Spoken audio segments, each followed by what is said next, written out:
Hello everyone, this is Sakshi Bishnoi and welcome to Magnet brains.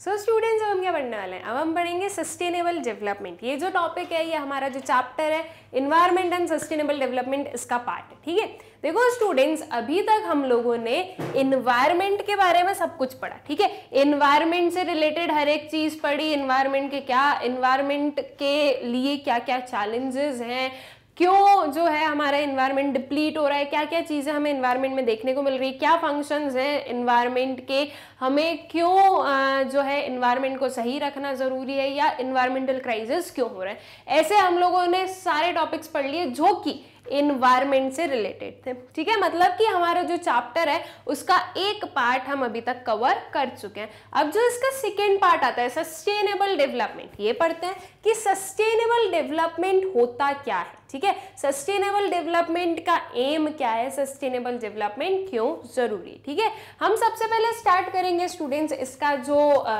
Meaning है उससे। ठीक है, वैसे तो शायद आप लोगों को पता होगा कि सस्टेनेबल डेवलपमेंट क्या होता है। देखो, सस्टेनेबल डेवलपमेंट, सस्टेन करने वाला डेवलपमेंट। ठीक है, ऐसा डेवलपमेंट करो कि आप जो हो वो आप भी सस्टेन कर सको और आपकी जो कमिंग जनरेशन है वो भी इजीली सस्टेन कर सके। अब कैसे सस्टेन करना है, क्या करना है, क्या बोल रही है मैडम, ये समझ नहीं आ रहा हमें, है ना। तो इसको हम जो है सिंपल लैंग्वेजेस में समझते हैं। ओके, सस्टेनेबल डेवलपमेंट ये बोलता है स्टूडेंट्स कि आप लोग आज जितने भी रिसोर्सेज आपके पास में अवेलेबल है वो ऐसे यूज करो कि वो आपके लिए भी सफिशिएंट हो और आपकी जो कमिंग जनरेशन है उसके लिए भी सफिशिएंट हो। ठीक है, मतलब कि जो रिसोर्सेज आपने इनहेरिट किए हैं, ठीक है, मतलब आप जब बॉर्न हुए, आपके जो ये लाइफ है, आपको आपकी लाइफ में जो रिसोर्सेज मिले हैं, जितने जितने मिले हैं, आप ट्राई करो कि उतने रिसोर्सेज जो हैं आप अपनी नेक्स्ट जनरेशन के लिए भी बचा सको। ठीक है, जो एक गुड क्वालिटी ऑफ लाइफ आप लोग जी रहे हो, आप लोग सर्वाइव कर रहे हो एक गुड क्वालिटी ऑफ लाइफ में, उस गुड क्वालिटी ऑफ लाइफ को आपको जो है अपने जो ऑफस्प्रिंग्स होंगे, ठीक है, मतलब कि आपकी जो नेक्स्ट जनरेशन होगी उसके लिए भी रखना है। ओके, अब जैसे कि स्टूडेंट्स हमें पता है कि कोई भी रिसोर्स है तो वो एक लिमिटेड क्वांटिटी में आपको मिलेगा, राइट। जो रिसोर्सेज हैं वो होते हैं लिमिटेड और जो उनकी रिक्वायरमेंट है वो है हमारे पास में अनलिमिटेड, राइट।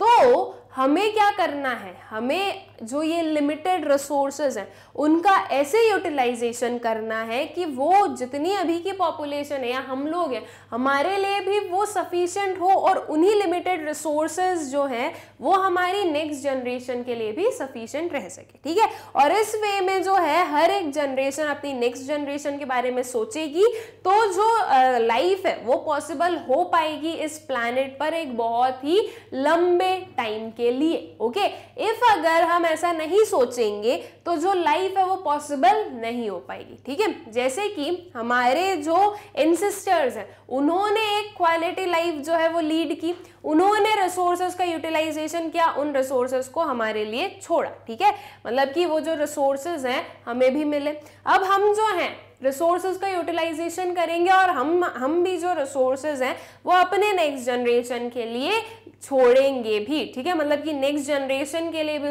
वो सफिशिएंट हो सके, इतना हमें करना है, ये बोलता है हमारा सस्टेनेबल डेवलपमेंट। ओके, नाउ एक चीज ये आती है कि आप लोग बोलोगे कि मैम लिमिटेड रिसोर्सेज हैं लेकिन कुछ रिसोर्सेज ऐसे हैं जो कि अनलिमिटेड है, राइट। जैसे कि एयर क्या है, एयर तो अनलिमिटेड रिसोर्स है ना, आपको एयर मिलती रहेगी, है ना। सनलाइट, ये कुछ अनलिमिटेड रिसोर्सेज हैं, राइट। तो इन अनलिमिटेड रिसोर्सेज को हमें जो है सेव करने की जरूरत नहीं है बिकॉज ये तो उस टाइम भी रहेंगे।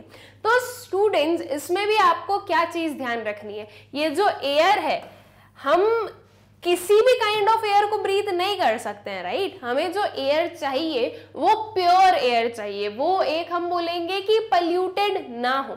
अगर हम जो है अच्छे से जो है पूरा इस एनवायरनमेंट को नहीं रख रहे हैं, अगर हम बहुत सारा पल्यूशन जो है क्रिएट कर रहे हैं, जनरेट कर रहे हैं, हम बहुत सारा पोल्यूशन अगर जनरेट कर रहे हैं तो उसकी वजह से क्या होगा, ये जो एयर है ये पोल्यूटेड बनेगी, ये इन्फेक्टेड बनेगी, ठीक है। एयर की क्वालिटी क्या हुई, कम हुई, मतलब कि डिटोरिएट हुई। अब जब एयर की क्वालिटी डिटोरिएट हुई है तो इससे ब्रीद करने वाले सब लोग जो होंगे या जो भी लिविंग ऑर्गेनिज्म होंगे उन सब की जो क्वालिटी है वो भी डिटोरिएट होगी, राइट। सिंपल सी चीज है। तो सस्टेनेबल डेवलपमेंट आपको ये नहीं बोल रहे कि आप इस एयर को यूज ऐसे करो या वैसे करो। अब भाई एयर तो जितनी हमें जरूरत है हम उतनी ही लेंगे ना, उसमें हम लोगों का कुछ नहीं है। हम ये नहीं बोल सकते कि नहीं हम जो है ब्रीथ ही नहीं करेंगे तो हम अपनी जो कमिंग जनरेशन है उसके लिए छोड़ रहे हैं, ये चीज पॉसिबल नहीं है और ये हो भी नहीं सकता है, राइट। तो ये सस्टेनेबल डेवलपमेंट नहीं बोल रहा है कि आप एयर को ऐसे सेव करो। जो ये अनलिमिटेड रिसोर्सेज है ना उनको आप उसके जो प्योर स्टेट है या उसका जो एक क्वालिटी है वो मेंटेन करके रखो। अगर एयर को हमने बहुत पोल्यूटेड बना दिया तो वो हमारी नेक्स्ट जनरेशन के लिए है तो अवेलेबल, लेकिन क्या हो रहा है, वो पोल्यूटेड एयर मिल रहा है और पोल्यूटेड एयर मिल रहा है तो वो पोल्यूटेड एयर को ब्रीथ करेंगे और फिर उसकी वजह से उनकी जो बॉडी है उस पर उसका इफेक्ट होगा, राइट। उन्हें जो है बहुत सारी डिजीजेस हो सकती है, डिफरेंट काइंड ऑफ सिकनेस हो सकती है, ठीक है। सनलाइट को हम कुछ कर नहीं सकते, राइट। ना तो सनलाइट पर हमारा कोई फोर्स चलने वाला है, ना कुछ कर सकते हैं, ना ही हम सनलाइट को स्टोर कर सकते हैं। तो सनलाइट का जो है हमें इस वे में यूटिलाइजेशन करना चाहिए कि जो इसके सब्स्टिट्यूट में जो चीज है या ये सनलाइट को हम जिससे सब्स्टिट्यूट कर सकते हैं वहां पे ये यूज करो। जैसे कि हम इलेक्ट्रिसिटी जनरेट करने की बात करें अगर, तो इलेक्ट्रिसिटी जनरेट करने के लिए आपकी कंट्री में सबसे ज्यादा प्रपोर्शन जो है वो थर्मल पावर प्लांट के पास जाता है, राइट। जो थर्मल पावर प्लांट है जो कि ऑयल, कोल, नेचुरल गैस इनके थ्रू जो है इलेक्ट्रिसिटी का जनरेशन करती है, सबसे ज्यादा इलेक्ट्रिसिटी वहीं से बनती है, ओके। तो हमें वो रिसोर्सेस के थ्रू जो है इलेक्ट्रिसिटी का जनरेशन कम करना चाहिए और जो सनलाइट है, जो विंड है, जो एयर है, सनलाइट है, इनके हेल्प से जो है ज्यादा से ज्यादा इलेक्ट्रिसिटी हमें जनरेट करनी चाहिए, right. Wind energy, solar energy ये आप लोगों ने सुने ही होंगे। तो इनके थ्रू जो है हमें ज्यादा से ज्यादा एनर्जी का जनरेशन करना चाहिए। ऐसी टेक्नोलॉजीज आनी चाहिए कि हम जो है इन्हें भी स्टोर कर सके, ताकि जो कोल, ऑयल, नेचुरल गैस है ना तो उनकी स्केर्सिटी आएगी, ना ही पोल्यूशन होगा बिकॉज ये इको फ्रेंडली भी है। तो जो थर्मल पावर प्लांट्स है वो बहुत ज्यादा पोल्यूशन भी जनरेट करते हैं, तो पोल्यूशन भी नहीं होगा, जो स्केर्सिटी भी नहीं होगी इलेक्ट्रिसिटी या एनर्जी की, तो आप लोग भी अच्छे से सस्टेन कर पाओगे और आपकी जो कमिंग जनरेशन है वो भी अच्छे से सस्टेन कर पाएगी, ठीक है। हम वाटर का यूटिलाइजेशन कर रहे हैं, हम वाटर को यूटिलाइजेशन तो कर रहे हैं, साथ ही साथ उसको बहुत ज्यादा वेस्ट भी कर रहे हैं। तो आज की डेट में हमें जो है बहुत सारे इंडिया के बहुत सारे प्लेसेस पर हमें वाटर स्केर्सिटी की प्रॉब्लम देखने को मिलती है। तो उस वाटर स्केर्सिटी की प्रॉब्लम क्यों आ रही है? Because of our misusage of water, ठीक है। हम यूज तो कर रहे हैं लेकिन साथ ही साथ में मिस यूज भी बहुत कर रहे हैं, उसे वेस्ट भी बहुत कर रहे हैं, राइट। तो इसकी वजह से वाटर की स्केर्सिटी आ रही है। हमारी लाइफ में वाटर की स्केर्सिटी आ गई है तो हम अपनी कमिंग जनरेशन को क्या देंगे, राइट। इसलिए जो हम बोल रहे हैं कि सस्टेनेबल डेवलपमेंट की जरूरत है ताकि आप भी अच्छे से सस्टेन करो और आपकी जो कमिंग जनरेशन है वो भी अच्छे से सस्टेन कर सके, ठीक है। सो आई होप कि जो सस्टेनेबल डेवलपमेंट है इसका मीनिंग आप लोगों को अच्छे से क्लियर हो गया होगा कि सस्टेनेबल डेवलपमेंट का मतलब होता क्या है। अब हिंदी में तो हम लोगों ने अच्छे समझ लिया, बिल्कुल प्रॉपरली उसका एक एक चीज देख ली, मतलब कि एग्जाम्पल के थ्रू हमने समझ लिया कि क्या होता है। अब इसकी एक प्रॉपर डेफिनेशन देखते हैं जो कि आप आपके एग्जाम्स में भी लिख सकते हो, ठीक है। So sustainable development is the development which will allow all future generations to have a potential average quality of life that is at least as high which is being enjoyed by the current generation, ठीक है। Sustainable development क्या है? ये वो development है जो कि allow कर रहा है सारी जो future generations हैं उन्हें कि वो एक क्वालिटी ऑफ लाइफ जो है वो जी सके, ठीक है। उन्हें जो है क्वालिटी ऑफ लाइफ मिले, एटलीस्ट उतनी क्वालिटी ऑफ लाइफ मिले जितने की एक जो करंट जनरेशन है वो एंजॉय कर रही है। अब अगर ये थोड़ा कंफ्यूजिंग है तो इसे जो है हम थोड़ा सा इसे सिंपल आउट करते हैं, ठीक है। ये है करंट जनरेशन, ठीक है। करेंट जनरेशन मतलब कौन? अपन, ठीक है। हम लोग जो है ये हमारी करेंट जनरेशन है, ठीक है। अब इस करेंट जनरेशन के पास में जितने भी रिसोर्सेज हैं उसे ऐसे यूटिलाइजेशन करना है कि उसकी जो कमिंग फ्यूचर जनरेशन है, future generation it means what students, जब हम लोग बड़े हो जाएंगे, हमारे खुद के जब बच्चे हो जाएंगे, मतलब कि एक जो न्यू जनरेशन है वो स्टार्ट हो जाएगी, ठीक है। तो जो न्यू जनरेशन है उसके लिए वो क्वालिटी ऑफ लाइफ हम दे सके जो कि हमने जी है, ठीक है। और फिर इस जनरेशन का काम क्या होगा कि वो सारे रिसोर्सेज को ऐसे यूटिलाइज करें कि इनकी जो नेक्स्ट जनरेशन होगी उसका भी सेम, उसे भी सेम क्वालिटी ऑफ लाइफ मिल सके, ठीक है। हमारी जो जनरेशन है ये करंट है, हमारे जो एंसेस्टर्स हैं या हमसे ऊपर वाली जो जनरेशन है दैट मीन्स आवर पेरेंट्स, ठीक है, उनके लिए अगर हम बोले सस्टेनेबल डेवलपमेंट क्या है तो उनके हिसाब से उन्हें उनके रिसोर्सेज ऐसे यूज करने थे कि उन्हें जितना मिला उतना इस करेंट जनरेशन को भी मिल सके, ठीक है।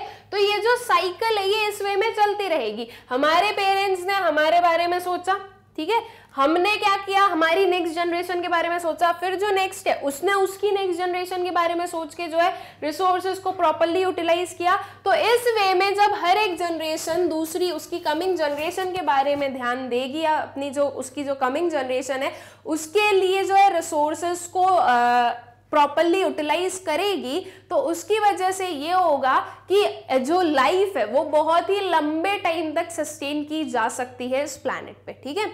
अगर हम लोग रिसोर्सेज अपने कमिंग जनरेशन के लिए नहीं छोड़ेंगे या इफ हम अगर जो रिसोर्सेज है वो अपनी कमिंग जनरेशन को नहीं देंगे तो उसकी वजह से प्रॉब्लम ये अराइज होगी कि हमारी जो कमिंग जनरेशन है उनका सर्वाइवल मुश्किल हो जाएगा और फिर उनकी नेक्स्ट जनरेशन का सर्वाइवल उससे भी ज्यादा मुश्किल हो जाएगा, राइट। और ऐसे करके जो है जो लाइफ है अर्थ पे वो कम हो जाएगी, ओके। तो इफ अगर इस लाइफ को हम एक बहुत लंबे टाइम तक जो है सस्टेन करना चाहते हैं, बहुत लंबे टाइम तक अगर चलाना चाहते हैं तो सस्टेनेबल डेवलपमेंट जरूरी है, because without resources survival possible नहीं है। क्या बिना पानी के हम रह सकते हैं? नहीं रह सकते, राइट। अगर हम लोग जो है वाटर का प्रॉपर यूटिलाइजेशन नहीं करेंगे तो हमारी कमिंग जनरेशन को वो नहीं मिलेगा या कम क्वांटिटी में मिलेगा, फिर उसकी कमिंग जनरेशन को वो बिल्कुल और ज्यादा कम क्वांटिटी में मिलेगा। ऐसा टाइम आ जाएगा कि जो पानी है वो सोने के भाव बिकने लगेगा, राइट। ये जो टर्म है आप लोगों ने सुना होगा कि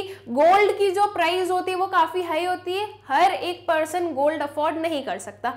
जो जिसके पास में इतनी अर्निंग्स हो कि वो गोल्ड अफोर्ड कर सके वही कर सकते हैं, ठीक है। तो उस रेट पर अगर वाटर मिलने लगे तो वाटर भी फिर क्या हो जाएगा, बहुत ही हम बोलेंगे कीमती चीज हो गई है और उसे भी हर कोई अफोर्ड नहीं कर पा रहा, ऐसी वाली सिचुएशन आ जाएगी, ठीक है। तो ये सिचुएशन को अराइज होने ही नहीं देना है, because water is a necessity और अगर ये हमें नहीं मिला तो हमारा जो लाइफ है वो पॉसिबल नहीं है। तो सिर्फ वाटर ही नहीं, इसी वे में जो सारे रिसोर्सेज हैं उनका यूटिलाइजेशन इस वे में करना है कि वो हमारे लिए भी सफिशिएंट हो और हमारी कमिंग जनरेशन के लिए भी सफिशिएंट हो, ओके। आई होप सो कि ये जो हमारी फर्स्ट वाली डेफिनेशन है आप लोगों को क्लियर हो गई होगी। नाउ एक और डेफिनेशन देखते हैं स्टूडेंट्स, ठीक है। According to the commission, sustainable development refers to the development that meets the need for the present without compromising the ability of future generation to meet their own needs, ठीक है। क्या है sustainable development? ये एक थोड़ी easy वाली हमारी definition है। सस्टेनेबल डेवलपमेंट वो डेवलपमेंट है जो कि जो प्रेजेंट है उनकी सारी जो नीड्स हैं वो फुलफिल करता है, ठीक है। और जब वो एक प्रेजेंट जनरेशन की जो प्रेजेंट है उसकी जब नीड्स फुलफिल कर रहा है तो उस टाइम पर वो किसी भी काइंड ऑफ कॉम्प्रोमाइज नहीं कर रहा उसकी कमिंग जनरेशन के लिए, ठीक है। तो इस काइंड ऑफ डेवलपमेंट को हम क्या बोलते हैं? सस्टेनेबल डेवलपमेंट बोलते हैं, ठीक है। The basic aim of sustainable development is to ensure that present generation should leave stock of quality of life for the next generation which is no less than what we have inherited, ठीक है।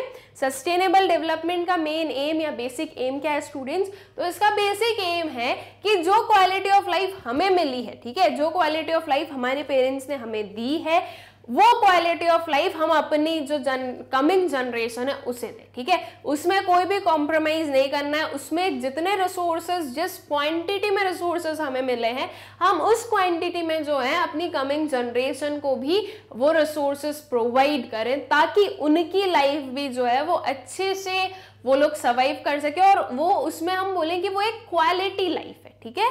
तो जैसे हमारी एक quality life है, वैसे उनकी भी एक क्वालिटी लाइफ होनी चाहिए। ये बेसिक एम है सस्टेनेबल डेवलपमेंट का। For economist, a development path is sustainable if the stock of overall capital assets remains constant और राइजेस ओवर टाइम, ठीक है। एक इकोनॉमिस्ट की आइज से अगर हम देखें तो सस्टेनेबल डेवलपमेंट क्या है? सस्टेनेबल डेवलपमेंट है कि जो ओवरऑल कैपिटल एसेट्स है वो कांस्टेंट रहे या फिर वो राइज हो, कम नहीं होना है, ठीक है। ये जो आपके कैपिटल एसेट्स, अगर मैं बिल्कुल रिसोर्सेस के मामले में अगर हम बोल रहे हैं तो ये सारी चीजें, लैंड, बिल्डिंग, ये सब कुछ जो है ये कम नहीं होना चाहिए। आप जो डेवलपमेंट कर रहे हो उसकी वजह से किसी भी रिसोर्स में कमी नहीं आनी चाहिए। वो राइज हो रहा है वो बहुत अच्छी चीज है, लेकिन बस वो कम नहीं होना चाहिए, ठीक है। वो कांस्टेंट रहे या बढ़े, ठीक। Now AIIMS of sustainable development. देखो सस्टेनेबल डेवलपमेंट का हमने मतलब समझ लिया। सस्टेनेबल डेवलपमेंट का एक जो बेसिक एम है वो भी हम लोगों ने देख लिया कि उसका बेसिक एम ये है कि हमारी जो क्वालिटी ऑफ लाइफ है वैसी ही क्वालिटी ऑफ लाइफ, उससे बुरी नहीं देना है, या तो ऐसी या इससे अच्छी क्वालिटी ऑफ लाइफ जो है वो हमें अपनी कमिंग जनरेशन के लिए बचा के रखना है, ठीक है। तो ये एक बेसिक एम है हमारे सस्टेनेबल डेवलपमेंट का। अब और देख लेते हैं कि यहाँ पर हमें सस्टेनेबल डेवलपमेंट के एम्स में क्या बोला जा रहा है। So sustainable development aims sustainable and equitable use of resources to meet the needs of the present and future generation without causing damage to the environment, ठीक है। देखो क्या एम है कि एक सस्टेनेबल और इक्विटेबल यूज ऑफ रिसोर्सेस का, जो कि प्रेजेंट और फ्यूचर जनरेशन दोनों की जो नीड्स हैं वो मीट कर सके। जैसे कि स्टूडेंट्स आप ये मानो कि दो जनरेशन है, एक हो गई करंट मतलब कि हमारी वाली जनरेशन, एक हो गई फ्यूचर जो कि कमिंग जनरेशन होगी, ठीक है। ये दो जनरेशन है, इन दोनों जनरेशन के बीच में जो रिसोर्सेज हैं वो इक्विटेबल रहे और सस्टेनेबल रहे, ठीक है। मतलब कि जो डेवलपमेंट है वो सस्टेनेबल हमें कैसे करना है कि जो रिसोर्सेज है वो इक्विटेबल रहे, ठीक है। ये करेंट जनरेशन के पास में जितने रिसोर्सेज हैं उतने रिसोर्सेज फ्यूचर जनरेशन को भी मिलने चाहिए। उससे ज्यादा मिलेंगे तो कोई प्रॉब्लम नहीं है, लेकिन उससे कम नहीं मिलने चाहिए, ठीक है। क्या मिलना है? एक कांस्टेंट तो होना ही होना, ठीक है, उससे कम नहीं मिलना चाहिए, ठीक है। ये जो है ये हमारा सस्टेनेबल डेवलपमेंट का एम है। अब इस पर्टिकुलर जो हमारी स्टेटमेंट है उसमें एक और चीज जो ध्यान देने वाली है वो ये है without causing damage to the environment, ठीक है। देखो अभी तक हमने क्या देखा कि हाँ सस्टेनेबल डेवलपमेंट का ये मतलब होता है, ये होता है, लेकिन इसके एम में जो ये आया है without causing damage to the environment, हमें ऐसे डेवलपमेंट करना है कि हमें जो है अपने इन्वायरमेंट को कोई डैमेज नहीं पहुंचाना है, ठीक है। एक हमारे इन्वायरमेंट को प्रॉपर रखना है, जो हम बोले कि बिल्कुल सही सलामत रखना है, ठीक है। जैसे कि हमें पता है कि इन्वायरमेंट जब तक हमारे अगेंस्ट नहीं होगा, तब तक हमारे अगेंस्ट नहीं होगा जब तक हम उसके अगेंस्ट नहीं जाएंगे, राइट। अगर हम जो है हमारे फोर्सेस अगर या हमारे जो एक्शंस हैं वो अगर ऐसे होंगे कि वो इन्वायरमेंट के अगेंस्ट वर्क कर रहे हैं, तो जो इन्वायरमेंट है वो भी हमारे अगेंस्ट वर्क करेगा, ठीक है। कैसे करेगा? देखो सिंपल सी चीज है, हम लोग जो है पॉल्यूशन कर रहे हैं, ठीक है। एयर पॉल्यूशन किसके कारण हो रहा है? हमारे कारण हो रहा है ना। हम जो ह्यूमंस हैं वही एयर पॉल्यूशन कर रहे हैं। तो एयर पॉल्यूशन हमने किया एक टाइम तक, जब तक जो एनवायरनमेंट है वो उसे एब्जॉर्ब कर सकता था, उस टाइम तक एनवायरनमेंट ने उसे एब्जॉर्ब किया, ठीक है। मतलब कि उससे जो है कोई भी हार्मफुल इफेक्ट नहीं होने दिया। लेकिन जब हमने जो है एक्सेस में एयर पॉल्यूशन करने लगे तो उसकी वजह से क्या हुआ? उसकी वजह से ये हुआ कि अब एनवायरनमेंट ने वो पॉल्यूशन हमें ही वापस पहुंचा दिया, राइट। हम जो है अब पोल्यूटेड एयर जो है वो ब्रीथ कर रहे हैं, तो ये जो है हमारी बॉडी पर डैमेज करेगा, बिल्कुल करेगा, राइट। तो हमारे एक्शंस की वजह से हम जो है एनवायरनमेंट के अगेंस्ट गए, तो एनवायरनमेंट ने बोला रुको, मैं आपसे एक कदम आगे हूं इसमें, ठीक है, मैं आपसे ज्यादा आपको जो आपसे आप जितने मेरे अगेंस्ट में उससे ज्यादा मैं आपके अगेंस्ट में हो जाऊंगा, राइट। ये इन्वायरमेंट ने बोला, ठीक है। तो इन्वायरमेंट जो है वो बिल्कुल ऐसा है कि अगर मुझे तुम कुछ नहीं करोगे तो मैं तुम्हें कुछ नहीं करूंगा, लेकिन अगर तुमने मेरी छेड़ ली तो मैं डबल जो हूं तुम्हें इसका पूरा जो है बिल्कुल सूद समेत वापस करूंगा, राइट। विद इंटरेस्ट में तुम्हें सारा जो जितना तुमने मुझे नुकसान पहुंचाया मैं तुम्हें भी पहुंचाऊंगा। तो इसलिए जो है अगर हम सस्टेनेबल डेवलपमेंट की बात कर रहे हैं तो सस्टेनेबल डेवलपमेंट में हमें ये भी याद रखना है कि हमें इन्वायरमेंट को कोई डैमेज नहीं पहुंचाना है, क्योंकि स्टूडेंट्स अगर इन्वायरमेंट को डैमेज पहुंचाया वो हमें डैमेज पहुंचाएगा और अल्टीमेटली ये जो लाइफ है, हमारी जो क्वालिटी ऑफ लाइफ है वो डिटोरिएट हो जाएगी, ठीक है।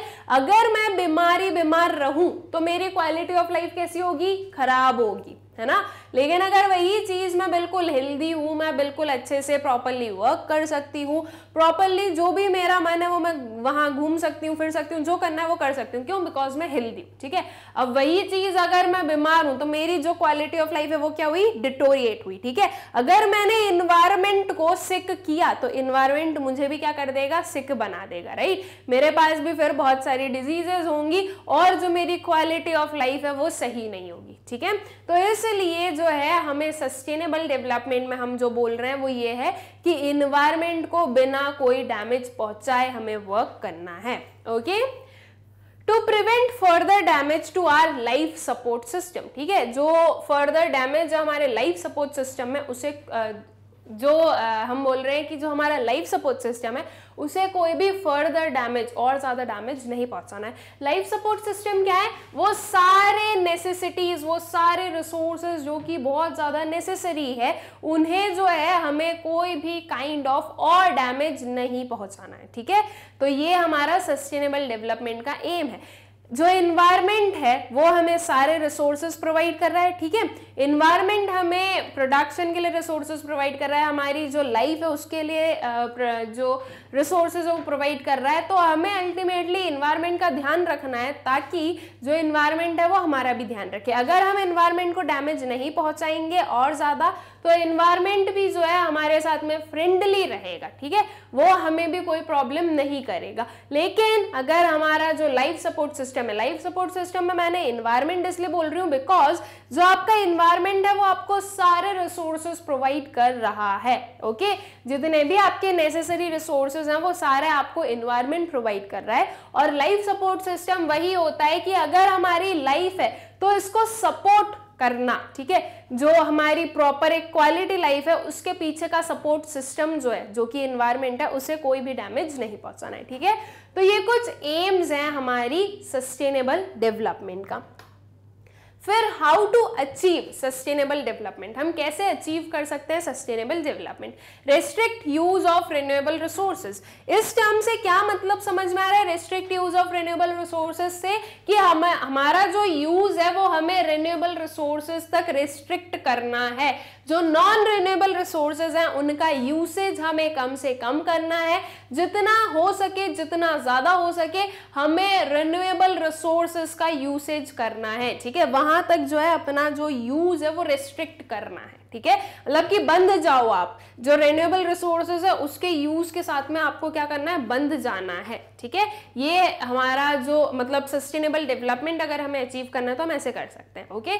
और क्यों रिन्यूएबल रिसोर्सेज को यूज करके क्यों कर सकते हैं, तो उसका सिंपल सा रीजन है कि जो नॉन रिन्यूएबल रिसोर्सेज है वो उसका नाम बता रहा है कि ये नॉन रिन्यू है, ठीक है। ये वापस रिन्यू नहीं हो सकते हैं। तो जब ये वापस रिन्यू नहीं हो सकते हैं तो अगर हमने उन्हें यूज किया तो वो एग्जॉस्ट हो जाएंगे, ठीक है। मतलब कि उनका जो यूज और ज्यादा अब कोई नहीं कर पाएगा, ठीक है। और जो रिन्यूएबल रिसोर्सेज है अगर हम उन्हें यूज भी कर रहे हैं तो वो वापस रिन्यू हो जाएगा, वापस रीजनरेट हो जाएगा और वापस जो है वो किसी और के काम आ सकता है। इसलिए रिन्यूएबल रिसोर्सेज तक हमें क्या रहना है, रेस्ट्रिक्टेड रहना है। जैसे कि अभी थोड़ी देर पहले मैंने आपको एक एग्जांपल दिया था इलेक्ट्रिसिटी का। इलेक्ट्रिसिटी को अगर हम रिन्यूएबल रिसोर्सेज से जनरेट करेंगे तो वो जो है हमें एक लंबे टाइम तक मिलेगी, राइट। मतलब कि वो हमारे लिए भी सफिशिएंट हो जाएगी, हमारी कमिंग जनरेशन के लिए भी हो जाएगी। अगर हम सोलार एनर्जी का यूज कर रहे हैं तो सोलार एनर्जी हम लोग भी यूज कर सकते हैं और कमिंग जनरेशन भी कर सकती है, बिकॉज जो सनलाइट है वो आती ही रहेगी। सनलाइट जो है वो एग्जॉस्ट नहीं होने वाली, वो एक्सटेंड नहीं होने वाली है, ठीक है। लेकिन अगर वही चीज हम कोल की हेल्प से इलेक्ट्रिसिटी का जो है जनरेशन अगर कर रहे हैं, तो जो कोल है स्टूडेंट्स, वो आज की डेट में भी उसकी स्केर्सिटी होने लगी है। तो अभी अगर स्केर्सिटी हो रही है तो इन फ्यूचर उसकी और ज्यादा स्केर्सिटी होगी और प्रॉपर इलेक्ट्रिसिटी जो है वो सप्लाई या जनरेट नहीं हो पाएगी, राइट। मतलब कि हमारी कमिंग जनरेशन के लिए उतनी एनर्जी नहीं बचेगी, है ना। तो इसलिए जो है हमें रिन्यूएबल रिसोर्सेज का यूज करना जरूरी है, ठीक है। So the rate of extraction should not exceed rate of regeneration. और जो हम रिन्यूएबल रिसोर्सेज का भी अगर यूज कर रहे हैं तो उसमें भी जो हमारा रेट ऑफ एक्सट्रैक्शन है वो रेट ऑफ रीजनरेशन से ज्यादा नहीं होना चाहिए, ठीक है। मतलब कि जितना रीजनरेट हो सकता है जिस रेट से, उस रेट से ही हमें एक्सट्रैक्शन करना चाहिए, ताकि हम जो है किसी भी रिसोर्स को एग्जॉस्ट ना करें, ठीक है। फिर आता है substitute non renewable with renewable resources, ठीक है। जो नॉन रिन्यूएबल रिसोर्सेज हैं उन्हें आपको सब्स्टिट्यूट करना है रिन्यूएबल रिसोर्सेज से। इसकी हेल्प से जो है सस्टेनेबल डेवलपमेंट अचीव किया जा सकता है, ठीक है। जैसे कि यही मैं सेम एग्जांपल आपको इसलिए बोल रही हूँ बिकॉज वो बहुत ही कॉमन और बहुत ही अंडरस्टूड एग्जाम्पल है, जैसे कि आप लोग भी रिलेट कर पाओगे। इलेक्ट्रिसिटी जो है वो कोल से बनाने की जगह, कोल से जनरेशन की जगह आप क्या कर दो, सोलर एनर्जी या विंड एनर्जी से जनरेशन स्टार्ट कर दो, ताकि जो ये नॉन रिन्यूएबल रिसोर्सेज हैं उन्हें रिन्यूएबल में कन्वर्ट करो, ताकि जो ये आपका जो इलेक्ट्रिसिटी जनरेशन है ये आपकी जो कमिंग जनरेशन है उसके लिए भी सफिशिएंट रह सके, ठीक है। So the rate of depletion of non-renewable resources should not exceed the rate of creation of renewable substitutes, ठीक है।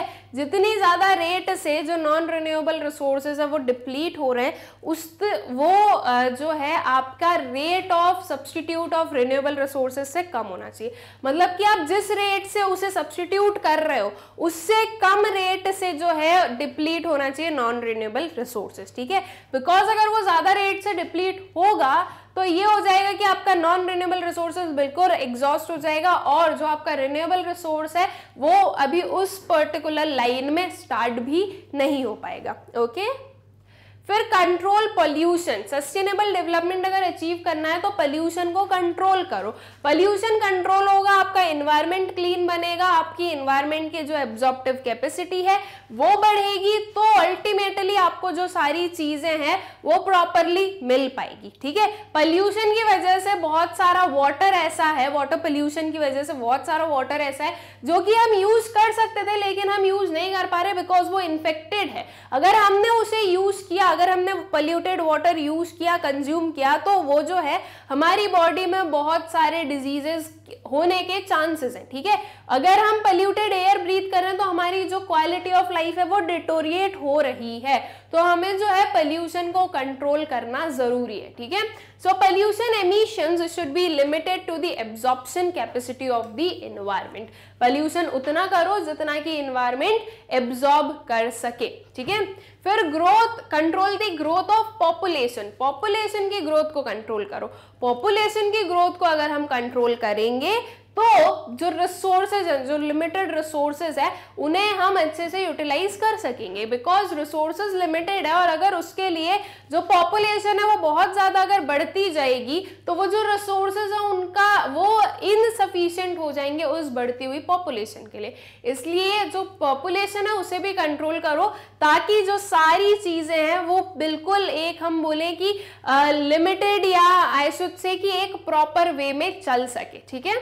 So the growth of human population should be controlled to a level which is within the carrying capacity of the environment. Okay, उतना आपको control करना है population को जो कि environment की केयरिंग कैपेसिटी के बराबर हो सके, ठीक है। मतलब कि एनवायरमेंट जितना जो है एनवायरमेंट जितने लोगों को एब्जॉर्ब कर सकता है या एनवायरमेंट जितने लोगों को जगह दे सकता है उतनी ही पॉपुलेशन हमें जो है करनी चाहिए, ठीक है, बढ़ानी चाहिए। इसलिए जो पॉपुलेशन है उसे कंट्रोल करो। एट प्रेजेंट हमारी कंट्री की पॉपुलेशन बहुत एक्सेस में है, इतनी जो है मतलब हमारी जो इन्वायरमेंट की केयरिंग कैपेसिटी उससे कहीं ज्यादा जो है हमारी पॉपुलेशन है। तो इस पॉपुलेशन को कंट्रोल करो, पॉपुलेशन को कंट्रोल करना है, ठीक है, कम नहीं करना है। मतलब ये नहीं बोल रही हूं मैं कि जो लोग हैं उन्हें मार दो तो वो जो है पॉपुलेशन कम हो जाएगी, वो नहीं करना है। जो कमिंग जनरेशन है उसमें जो है हमें पॉपुलेशन को कंट्रोल करके रखना है। ओके, सो आई होप कि आप लोगों को सस्टेनेबल डेवलपमेंट समझ में आ गया होगा, इसके जो एम्स है वो समझ में आ गए होंगे, और ये जो था हमारा how to achieve sustainable development ये भी अच्छे से क्लियर हो गया होगा। ठीक है, अब एक और चीज समझ लेते हैं, सीख लेते हैं, और वो ये है कि आप लोगों को मैग्नेट ब्रेन्स की वेबसाइट से वीडियोस कैसे एक्सेस करना है। बहुत ही सिंपल सा प्रोसीजर है, गूगल ओपन करना है और आपको सर्च करना है magnetbrains.com। ठीक है, आप ये सर्च करेंगे तो जो वेबसाइट है वो ओपन हो जाएगी। इसे स्क्रॉल कीजिएगा स्टूडेंट्स, ऐसे स्क्रॉल करोगे तो कुछ आपको ये दिखेगा। ठीक है, यहाँ पर आप लोग देख सकते हो क्लास 12 से लेकर क्लास 1 तक के सारे ऑप्शंस हैं। जिस भी क्लास का वीडियो आपको देखना है उस पर क्लिक करें, उस क्लास की जितनी भी प्लेलिस्ट है वो सारी आपको विजिबल हो जाएगी। जैसे कि क्लास 12 ओपन है तो क्लास 12 की जितनी भी प्लेलिस्ट है वो हमारे सामने हमें विजिबल है। ठीक है, अब इसमें आप लोगों को क्लास 12 इकोनॉमिक्स दिख रहा है, यहाँ पर एक ऑप्शन है वॉच नाउ का, इस वॉच नाउ पर क्लिक करना। इस वॉच नाउ पर क्लिक करने से कुछ ही ओपन होगा। ठीक है, यहाँ पर हमारे पास में ऑप्शन है वॉच चैप्टर वाइज वीडियोस। इसके अंदर स्टूडेंट्स आपको मैक्रो इकोनॉमिक्स और इंडियन इकोनॉमिक डेवलपमेंट दोनों के जो सारे चैप्टर हैं उनके सारे टॉपिक जो हैं वो बिल्कुल आपको चैप्टर वाइज सिस्टमैटिकली अरेंज्ड मिलेंगे। ठीक है, जब आप इसको स्क्रॉल करोगे तो मैक्रो इकोनॉमिक्स पहले पूरा कंप्लीट है, फिर उसके बाद में इंडियन इकोनॉमिक डेवलपमेंट आएगा। तो अब हम मान लीजिए कि हमें जो है मैक्रो इकोनॉमिक्स का जो चैप्टर 1 है इंट्रोडक्शन, उसका ओवरव्यू पढ़ना है। तो वो कैसे पढ़ेंगे, इस चैप्टर 1 इंट्रोडक्शन पर क्लिक करना है। इस पर क्लिक करने से इसके अंदर जितने भी टॉपिक्स मैंने कवर किए हैं वो सारे जो है आपको विजिबल हो जाएंगे। ठीक है, अब यहाँ पर आप देख सकते हैं ओवरव्यू जो दिख रहा है हमें, उस पर क्लिक करें। ओवरव्यू पर क्लिक करने से जो वीडियो है वो प्ले हो जाएगा। ठीक है, अब इस वीडियो के आप डाउन साइड देख सकते हो स्टूडेंट्स, यहाँ पर नेक्स्ट वीडियो का ऑप्शन है। इफ आपको नेक्स्ट वीडियो देखना है तो इधर क्लिक करें, इफ नेक्स्ट नहीं देखना है तो यहाँ से कैंसिल कर दो। कैंसिल करने से जो वापस होम पेज है हमारी वेबसाइट का वो ओपन हो जाएगा। ठीक है, और फिर से सेम प्रोसीजर आपको अप्लाई करना है, और इसी वे में आप किसी भी क्लास के किसी भी सब्जेक्ट के किसी भी वीडियो को बहुत ही इजीली एक्सेस कर सकते हो। आई होप सो ये आप लोगों को क्लियर हो गया होगा, और जो हमारा टॉपिक था सस्टेनेबल डेवलपमेंट वो भी अच्छे से क्लियर हो गया होगा। Thank you.